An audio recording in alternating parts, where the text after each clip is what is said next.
Hi, I'm Kaylee. I'm a doctor of pediatric physical therapy and a mama of two. And today I want to talk about a few simple solutions for helping your baby learn to sit up. So we first want to think about when a baby might be ready to start practicing sitting.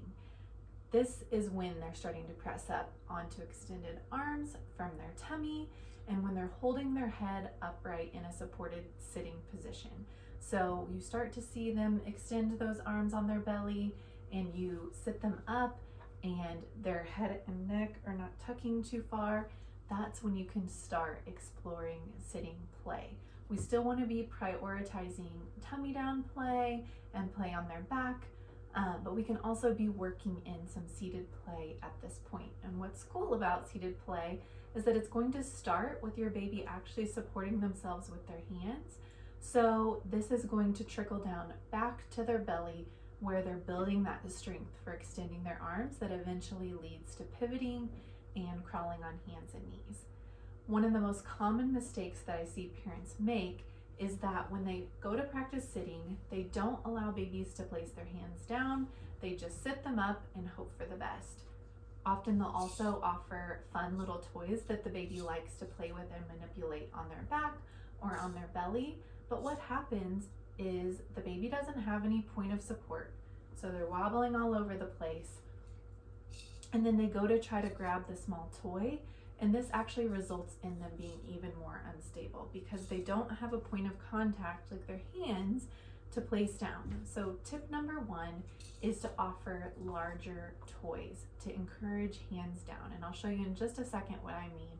But we want to think about when we're first allowing our baby to learn to sit, to encourage them to put their weight through their arms in order to get their balance. Over time, they'll be able to lift one hand and then the other, and they'll be sitting completely upright on their own. But at first, they need a point of contact so that as their body wobbles, they've got those hands down. This is called prop sitting, and it's a necessary first step towards independent sitting. So we're gonna take these out of the equation. We're gonna take small toys away, and we're gonna think about something larger that will capture their attention, or something that's just really enticing. So I love little touchy-feely books for getting babies to get their hands down. This one has some great components that the baby will like to feel. If you have any books that have fuzzy things, or you just have books that are maybe that crinkle material, we need it to be big enough though that they're not going to try to pick it up, okay? So this one even is erring on the side of being a little bit small. I don't think baby will try to pick this up, but nothing smaller than this for sure. So we're going to place that book as close to their feet or maybe even just slightly under their feet, and we're going to show them. We're going to place their hands down, okay? So that's kind of tip number one, is we're engaging their attention down. I love these water mats. You can find them, and I'll try to link them at the bottom. These water mats are another great thing because they're a great sensory experience. The baby loves to press down and feel the cool beneath their hands. They love to see the water moving and the little fish moving in the water, the little shapes if you've got the high contrast mat. But we want to direct not only their hands down, but their gaze down. Wherever a baby's eyes are, that's where their body is going to be moving. So we want to capture their attention in a downward and forward region of where they're sitting. My next tip is to not hold baby behind their back. Now this may seem next to impossible, okay? I get it. You want to support your baby. You don't want them to fall.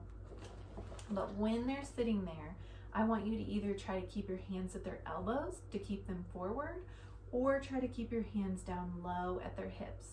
What often happens when we help them behind their back is they feel that pressure on the muscles of their spine and they push back into us for support, okay? They're looking for a point of support. It also kind of activates those muscles when they feel us pressing against them. So give gentle support around their elbows or down at their hips. If they start to fall, you can kind of help them from side to side, prevent them from falling. But in general, we want to avoid holding them behind their back like this because they're going to push back. So in thinking about that, if they're constantly falling back, we want to keep repositioning their hands forward. But if you notice them continually throwing themselves back, even after you reposition them, Sometimes this is their way of communicating that they want to get out of the seated position.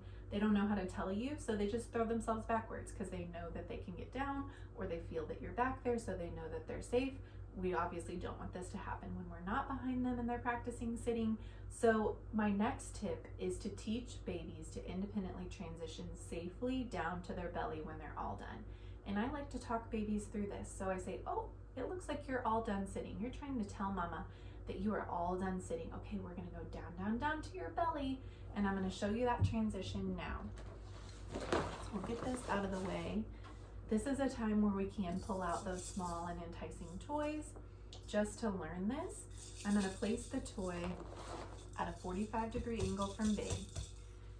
And I'm gonna take them by their arms, same handhold as when we were practicing sitting, right around their elbows, and I'm gonna place their hands at that 45-degree angle.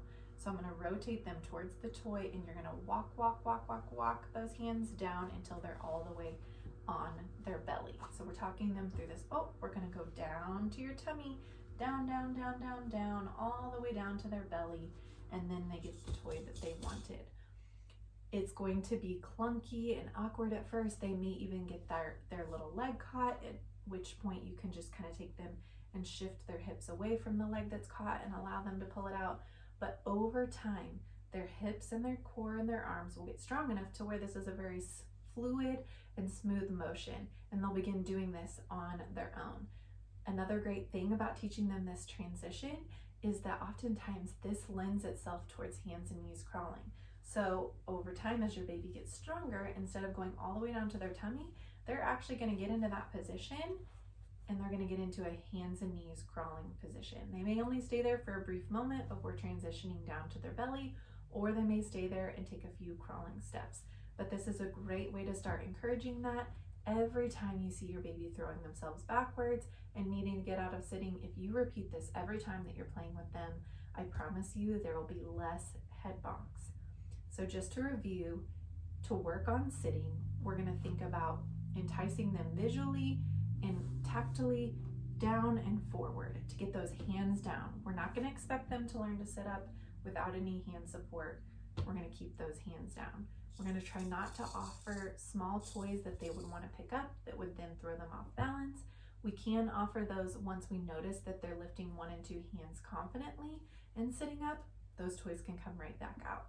We're also going to think about giving support at their elbows or at their lower hips and avoid pressing on their spine to avoid that pushing back. And if they do consistently throw themselves backwards, we're going to show them how to transition down to their tummy safely and effectively. So I hope that was helpful.